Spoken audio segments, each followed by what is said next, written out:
গণতন্ত্র ও অর্থনীতিকে ধ্বংসের প্রান্তে নিয়ে এসেছে ক্ষমতার লোভ এবি পার্টি। ভেজা শরীরে সবুজে অবুজ সোহানা সাবা। জাপানে একদিনে ১৫৫ ভূমিকম্প, নিহত বেড়ে ৩০ জন। গাজায় বছর জুড়ে হামলা চলবে, হুঁশিয়ারি দিয়েছে ইসরায়েল। পাকিস্তানে পিটিআই এর ৯৫% প্রার্থীর মনোনয়ন বাতিল।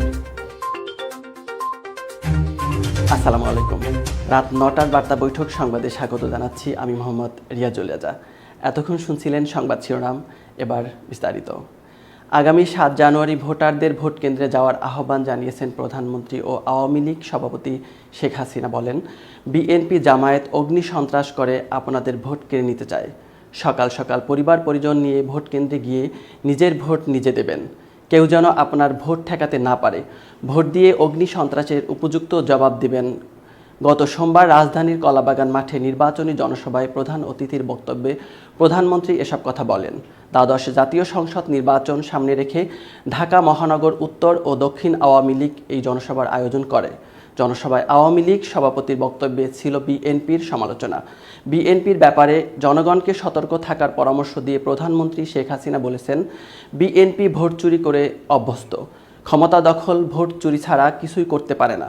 শেখ হাসিনা তার বক্তব্যের শুরুতে জাতির পিতা বঙ্গবন্ধু শেখ মুজিবুর রহমানের শাসনামলে দেশের অগ্রযাত্রা, ১৫ই আগস্টের ঘটনা, ছোট বোন শেখ রেহানাকে নিয়ে স্বদেশ প্রত্যাবর্তন এবং দেশের জনগণের উন্নত জীবনের জন্য নিজের সংগ্রামের কথা তুলে ধরেন। এরপর তিনি গত ১৫ বছরের তার সরকারের নেওয়া উদ্যোগ, বিভিন্ন খাতে দেশের উন্নয়ন, আসন্ন নির্বাচন এবং বিএনপি ও বিভিন্ন দলের ভোট বর্জন সহ বিভিন্ন প্রসঙ্গে একথা বলেন। শেখ হাসিনা বলেন, আওয়ামী লীগ জনগণের ভোটে বিশ্বাস করে। জনগণের ভোটাধিকার আওয়ামী লীগই জনগণের কাছে ফিরিয়ে দিয়েছেন।